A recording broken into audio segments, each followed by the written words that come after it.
नमस्कार, आप देख रहे हैं हमारी खास पेशकश डॉन का डर नीलाम। मैं हूं अनंत भट्ट। अंडरवर्ल्ड डॉन और इंडिया का मोस्ट वांटेड दाऊद इब्राहिम, जिसके नाम से एक जमाने में मायानगरी मुंबई कांपती थी, आज उसी दाऊद की प्रॉपर्टी को मुंबई में नीलाम कर दिया गया। यह नीलामी केवल दाऊद की प्रॉपर्टी की नहीं, बल्कि इसके साथ ही मुंबई में दाऊद का डर भी नीलाम हो गया।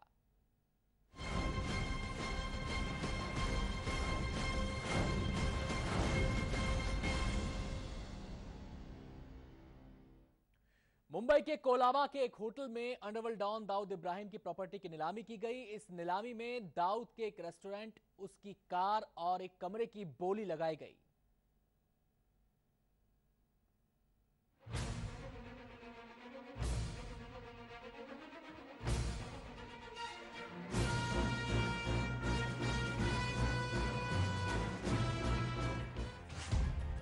दाऊद का होटल 4 करोड़ 28 लाख का बिका।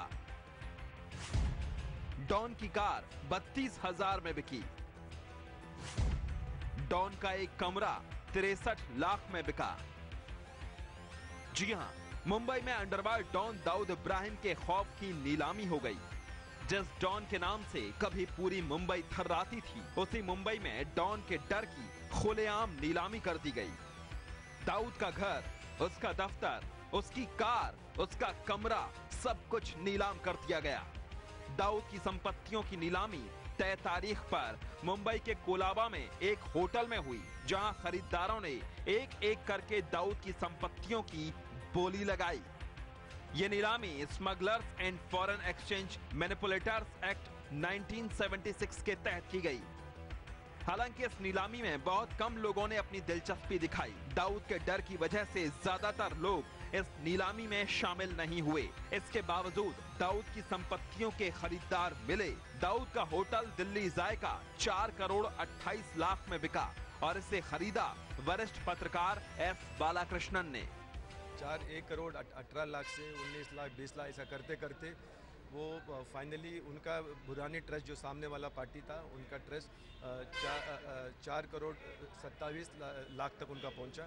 फिर हमने 1 लाख और बढ़ाया तो हमारे सबसे हाईएस्ट हो गया, तो उसमें फाइनल हो गया। इस नीलामी के दौरान दाऊद का एक कमरा 63 लाख में, 3000 स्क्वायर फीट की 3 जमीनें 15 लाख, 18 लाख, 2 लाख और 4000 स्क्वायर फीट की जमीन 12 लाख में नीलाम हुई।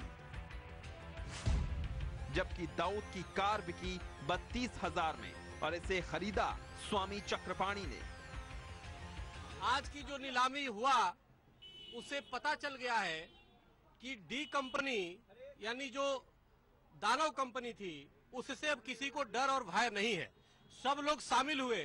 यहां तक कि जो गाड़ी जो सबसे कम कीमत की थी, उस पे भी बोली लगी और उसका 3,20,000 गया। आप सोच सकते हो।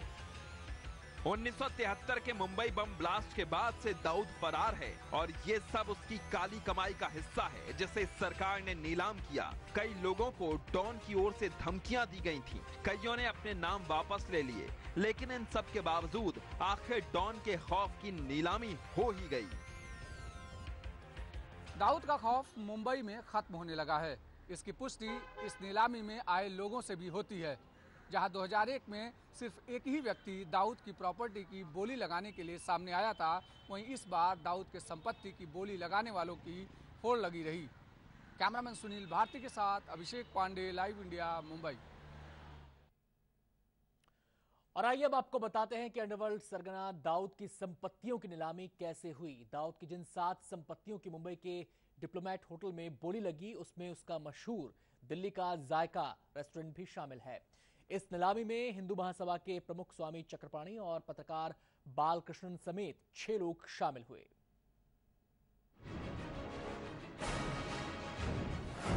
दाऊद की संपत्ति की लगी बोली।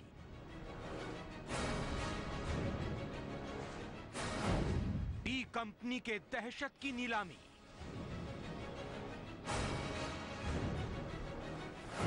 बेखौफ होकर बोली में लिया हिस्सा। अंडरवर्ल्ड डॉन दाऊद इब्राहिम की मुंबई की संपत्ति आज नीलाम हुई। यह नीलामी प्रक्रिया शाम 5 बजे तक चली। इस बोली के लिए फेमा और ईडी समेत कई एजेंसियां शामिल रहीं, जिनमें 3 प्रक्रियाओं के तहत नीलामी आयोजित कराई गई। 4 प्रॉपर्टीज जो हैं वो एग्रीकल्चरल लैंड हैं दमन की, और पणजी के ही लोगों ने उसको बिड किया है। जो एक आदमी ने 2 फर्स्ट और सेकंड प्रॉपर्टी बिड की है, और थर्ड एंड फोर्थ को अलग अलग 2 लोगों ने, बट वो सभी के सभी पणजी से हैं। नीलामी की शुरुआत में पहले ऑनलाइन निविदाएं मंगाई गईं, फिर बंद लिफाफों में भी निविदाएं मंगाई गईं, और इसके बाद आखिर में प्रॉपर्टी के सामने ही बोली लगाने वालों को बुलाया गया। नीलामी प्रक्रिया में वरिष्ठ पत्रकार बालाकृष्णा और हिंदू महासभा के स्वामी चक्रपाणी शामिल हुए। बालाकृष्णा ने जहां दिल्ली जायका रेस्टोरेंट के लिए सबसे ऊंची बोली लगाई, वहीं चक्रपाणी महाराज कार के लिए बोली लगाने होटल डिप्लोमेट पहुंचे। 4 करोड़ 28 लाख का फाइनल बोली हुआ है, जिसको एक कंपनी अथॉरिटी जो है वो लोग ने इसको स्वीकार किया। ओपन ऑक्शन में हमारा बिड सबसे ज़्यादा वो लोग ने कबूल किया है। डी कंपनी यानी दानव कंपनी जो है, तो उसको ये उसकी जो गाड़ी है उसको लेकर के उसमें हमने या तो अगर जो ठीक है तब तो उसको एम्बुलेंस बनवा देंगे जो समाज हित के काम आएगा, अगर उस लायक नहीं होगा तो उसमें उसको जलवा देंगे, उसका दहन करवा देंगे। क्यों नीलाम हुई दाऊद की संपत्ति? दरअसल दाऊद अपने खिलाफ दर्ज आपराधिक मामलों की जांच एजेंसियों के सामने पेश नहीं हो पाया, लिहाजा उसकी संपत्ति जब्त कर नीलामी की प्रक्रिया शुरू की गई। इस नीलामी में कुल 7 संपत्तियों में सबसे अहम मुंबई के भिंडी बाजार का दिल्ली जायका होटल है, जहां दाऊद रहा करता था, और सिर्फ यही दाऊद के नाम पर भी है। वहीं बाकी 6 प्रॉपर्टी के संबंध में अगर सूत्रों की माने तो जांच एजेंसियों को शक है कि इनमें दाऊद का पैसा लगा है। चूंकि ये संपत्तियां बेनामी हैं, लिहाजा नीलामी एजेंसियों ने इनके स्टेटस के बारे में कुछ भी साफ नहीं बताया है। वैसे इन 6 प्रॉपर्टीज में से 4 दमन जबकि 2 मुंबई में हैं, जिसमें नानी दमन में दाऊद की 13 गुंठा खेती की जमीन के अलावा दाऊद की 3 और संपत्तियां भी हैं। वहीं दाऊद के मुंबई स्थित एक कमरे और एक कार की भी नीलामी हुई। वरिष्ठ पत्रकार बालाकृष्ण के मुताबिक अगर उन्हें दाऊद का होटल मिला तो इसमें वो समाज सेवा का काम करेंगे। यहाँ पे जो है हम कोई होटल नहीं चलाएंगे, अगर ये प्रॉपर्टी मिले तो हमें इसमें एक नया पैसा नहीं कमाना है। इसमें हम सिर्फ इतना चाहते हैं कि वहाँ के भिंडी बाज़ार के जो बच्चे हैं उनके लिए कंप्यूटर का तालीम दे, और साथ में इंग्लिश स्पीकिंग और जो जेंडर जस्टिस जो है। जो नीलामी हुआ उससे पता चल गया है कि डी कंपनी यानी जो दानव कंपनी थी उससे अब किसी को डर और भय नहीं है। सब लोग शामिल हुए, यहाँ तक कि जो गाड़ी जो सबसे कम कीमत की थी उस पे भी बोली लगी। 16 सालों में चौथी बार नीलाम हुई संपत्ति। 16 सालों में दाऊद की संपत्ति की ये चौथी बार नीलामी हो रही है। साल 2000 में पहली बार भी नीलामी कोलाबा इलाके के होटल डिप्लोमेट में हुई थी, लेकिन तब किसी की हिम्मत नहीं हुई कि वो डॉन की संपत्ति पर बोली लगाए। अब तक की संपत्ति के पूरे पैसे चुकाने के बावजूद आज तक कब्जा हासिल नहीं कर सके हैं। अहम बात यह है कि इस बार बोली में शामिल लोगों ने धमकी मिलने के बावजूद नीलामी में हिस्सा लिया। दाऊद का खौफ मुंबई में खत्म होने लगा है। इसकी पुष्टि इस नीलामी में आए लोगों से भी होती है, जहां 2001 में सिर्फ एक ही व्यक्ति दाऊद की प्रॉपर्टी की बोली लगाने के लिए सामने आया था, वहीं इस बार दाऊद के संपत्ति की बोली लगाने वालों की होड़ लगी रही। कैमरामैन सुनील भारती के साथ अभिषेक पांडे, लाइव इंडिया, मुंबई। और सीधे हम रुक करेंगे मुंबई का। संवाददाता अब्बास नकवी हमारे साथ जुड़ गए हैं और डिटेल्स देने के लिए। अब्बास, नीलामी तो हो गई और सवाल अब ये खड़ा है कि जिन लोगों ने बोली लगाई है उन्हें कब्जा कब तक मिलेगा, क्योंकि पहले भी नीलामी हुई है लेकिन कब्जे के लिए लोग भटक रहे हैं। बेशक अनंत, ये एक अहम सवाल है क्योंकि मामला अंडरवर्ल्ड की प्रॉपर्टी से जुड़ा है, दाऊद की संपत्ति से जुड़ा है, क्योंकि इसके पहले भी जो बोली लगी थी, लोगों ने नीलामी में खरीदा था, वो आज तक उसका कब्जा नहीं मिल पाया है।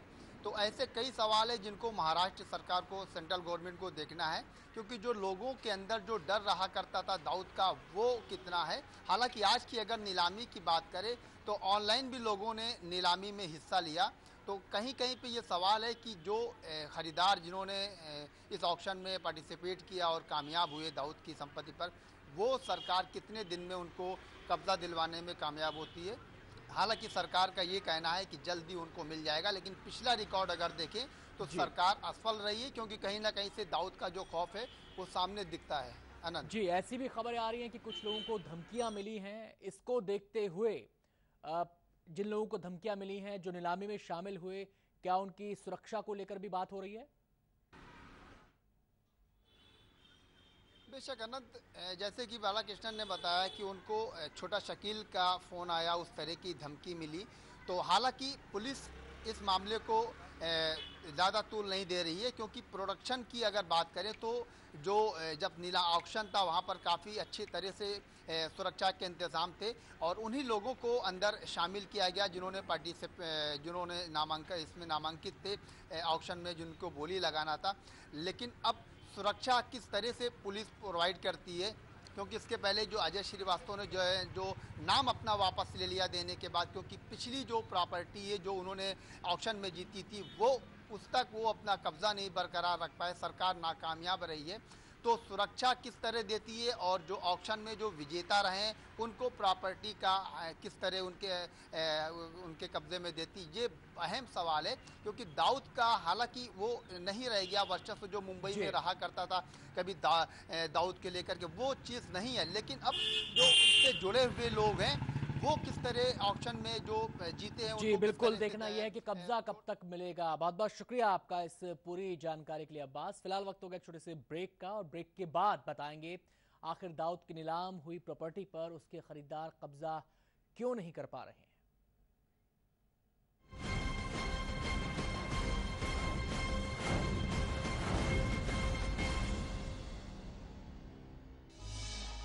वो पत्नी की मौत से नहीं टूटा।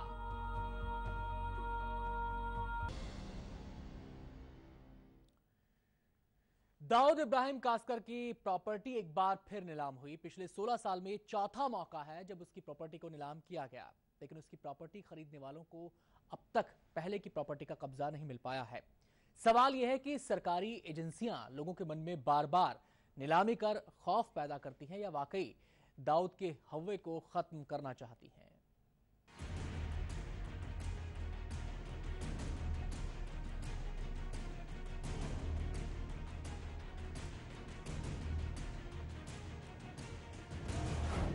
भगौड़े से डर क्यों? डॉन के गुर्गे धमकाते हैं। 14 साल बाद एक बार फिर मुंबई में अंडरवर्ल्ड डॉन दाऊद इब्राहिम की संपत्ति नीलाम हुई। इससे पहले हुई नीलामियों में सिर्फ 2 लोगों ने ही दाऊद की संपत्ति पर बोली लगाई थी, और दोनों ही 14 साल से संपत्ति का कब्जा हासिल करने के लिए चक्कर काट रहे हैं। दाऊद से क्यों लगता है डर? दरअसल जब भी दाऊद की संपत्ति नीलाम करने की कोशिश की जाती है, बिड करने वाले लोगों को धमकी भरे फोन या एसएमएस आने शुरू हो जाते हैं। दाऊद और उसके गुर्गे नहीं चाहते कि दाऊद की संपत्ति का कोई खरीदार मिले। सरकार के लिए भी सबसे बड़ी चुनौती यही है कि दाऊद से डरने वालों के मन से डर को खत्म किया जाए।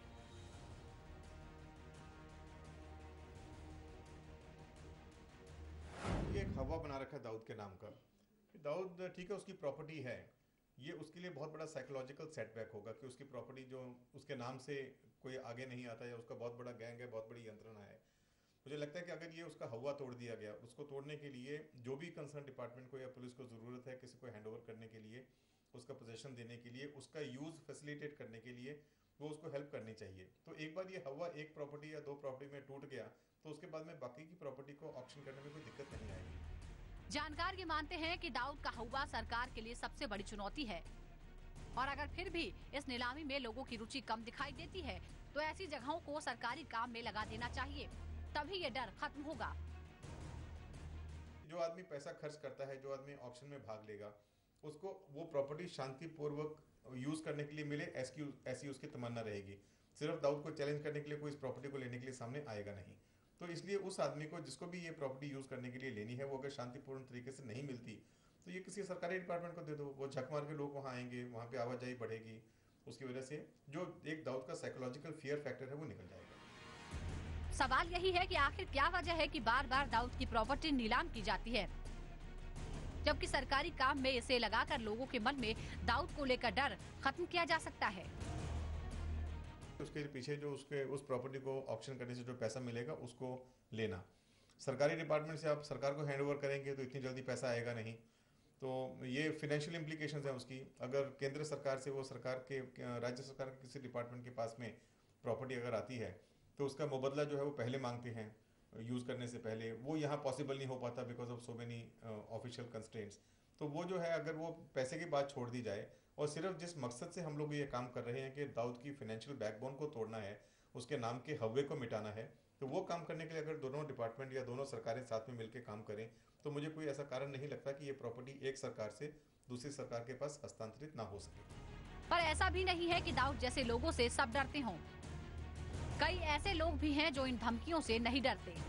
हम उसको जवाब देना चाहते हैं कि आप जैसे जो अपराधी हैं, गुंडे हैं, बदमाश हैं, उनके धमकियों से देश डरने वाला नहीं है, बल्कि उनका बहिष्कार करते हैं। और वो ऐसा अपराधी है जिन्होंने हिंदुओं को मारा है, मुसलमानों को मारा है, बच्चों को मारा है, महिलाओं को मारा है, बुजुर्गों को मारा है, मानवता को मारा है, हमारे महाराष्ट्र के लोगों को मारा है, पूरे देश की अस्मिता को मारा है उसने, तो देश की आत्मा को मारा है। तो इसलिए बहुत बड़ा वो द्रोही है हमारी निगाहों में और ऐसे लोगों का पूरी तरह बहिष्कार करना चाहिए और कोई डरने की आवश्यकता नहीं है।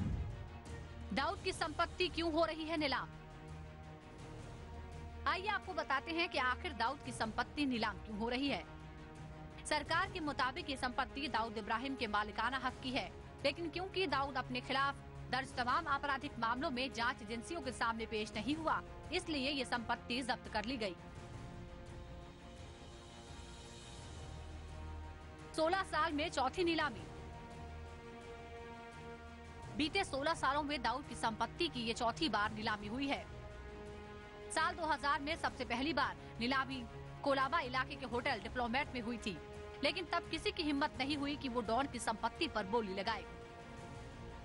इसके बाद अगले साल 28 मार्च 2001 को फिर से नीलामी की गई, जिसमें दिल्ली के शिव सैनिक अजय श्रीवास्तव ने नागपाड़ा इलाके की जयराज भाई लेन में 2 दुकानें खरीदी।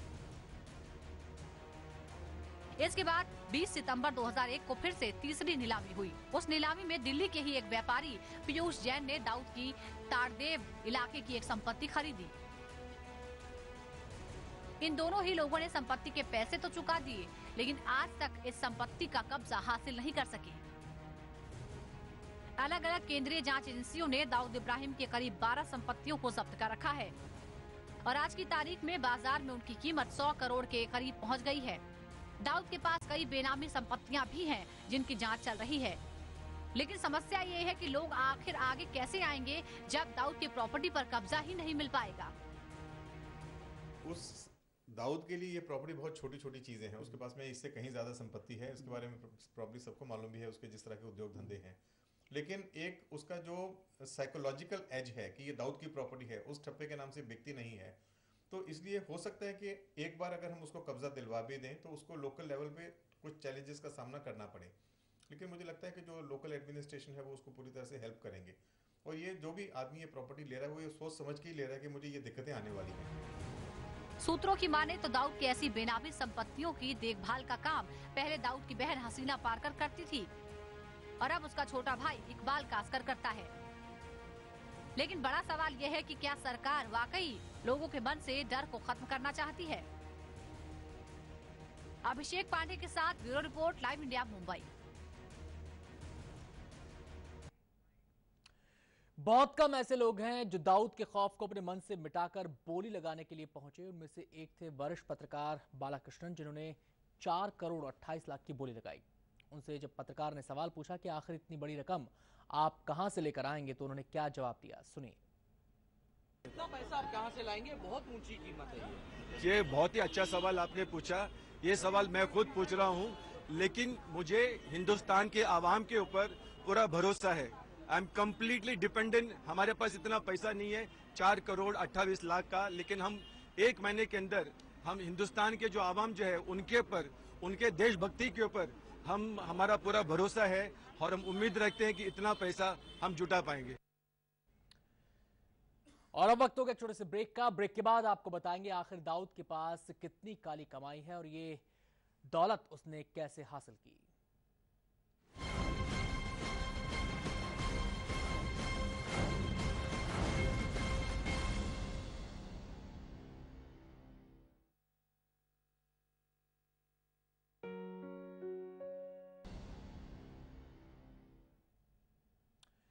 आइए आपको बताते हैं आखिर जिसकी प्रॉपर्टी की नीलामी को लेकर इतना शोर हो रहा है वो आखिर है कौन और उसके पास कितनी काली कमाई है और ये कमाई उसने कैसे हासिल की।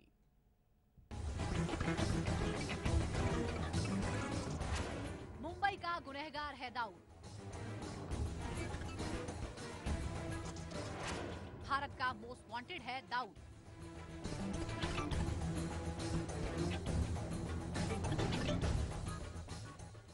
देश का शायद ही कोई ऐसा शख्स हो जिसने दाऊद इब्राहिम का नाम न सुना हो।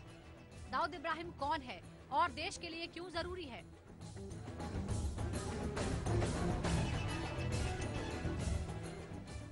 दाऊद इब्राहिम का जन्म 27 दिसंबर 1955 को महाराष्ट्र के रत्नागिरी जिले में हुआ था। उसका पूरा नाम शेख दाऊद इब्राहिम कासकर है।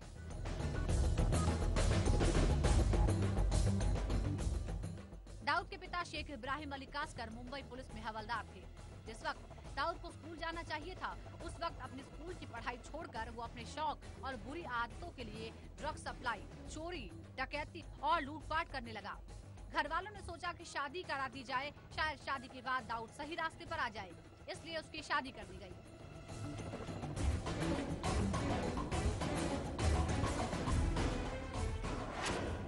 दाऊद का परिवार बेनकाब। दाऊद की शादी महजबीन उर्फ जुबीना जरीना से हुई। उसके 4 बच्चे हैं जिनमें एक लड़का और 3 लड़कियां हैं। दाऊद की सबसे छोटी बेटी की मौत हो चुकी है। 1980 के दशक में दाऊद का नाम मुंबई अपराध जगत में तेजी से उभरा और उसकी पहुंच बॉलीवुड के फिल्म जगत से लेकर सट्टे की दुनिया तक हो गई।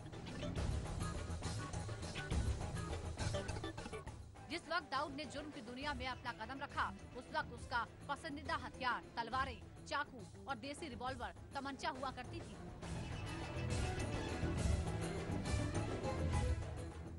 करीम लाला और हाजी मस्तान के साथ काम करते करते दाऊद को समझ में आ गया था कि अगर जुर्म को कारोबार में बदलना है तो घर वारदात की जगह से दूर होना चाहिए।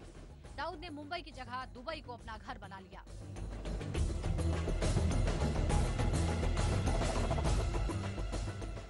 दाऊद अपने नाम पर मुंबई में हफ्ता वसूली करवाता था।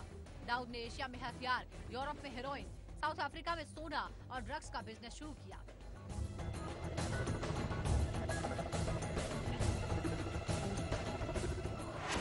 दाऊद का काला कारोबार। दाऊद के पास है $7 बिलियन की संपत्ति। सरकारी रिकॉर्ड के अनुसार दाऊद के पास इस वक्त $7 बिलियन यानी तकरीबन 35,000 करोड़ की संपत्ति है।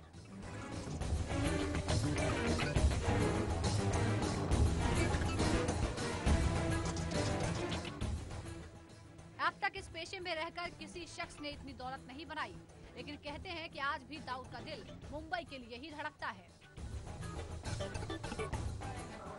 12 मार्च 1993 को मुंबई में 13 जगह ब्लास्ट हुए थे, जिनमें 257 लोगों की मौत हुई थी। दाऊद इब्राहिम 93 मुंबई बम ब्लास्ट का मास्टरमाइंड है। इसी आतंकी हमले के बाद दाऊद इब्राहिम भारत का मोस्ट वांटेड बन गया। गृह मंत्री राजनाथ सिंह ने भी उसे भारत लाने को लेकर किए गए प्रयास और पाकिस्तान में छिपे होने की बात कही। 1993 में मुंबई में हुए सीरियल बॉम्ब ब्लास्ट के मामलों में वांछित है और उसके खिलाफ एक red corner notice number A135A 135-4 1993 मौजूद है। यूएन सिक्योरिटी काउंसिल ने भी उसके खिलाफ एक स्पेशल नोटिस नंबर U65/4 2006 जारी किया हुआ है। भारत के पास उसके पाकिस्तान में मौजूद होने की विश्वसनीय सूचनाएं हैं। अध्यक्ष महोदय, दाऊद इब्राहिम के पाकिस्तानी पासपोर्टों और पाकिस्तान में समय पर पाकिस्तान को इस अनुरोध के साथ मुहैया कराया जाता रहा है कि वे उसका पता लगाएं और उसे भारत को सौंप दें, क्योंकि इंटरपोल से उसके खिलाफ रेड कॉर्नर नोटिस जारी करवाने वाला देश यह भारत है। हालांकि दाऊद कब तक भारत लाया जा सकेगा, इसका जवाब किसी के पास नहीं है।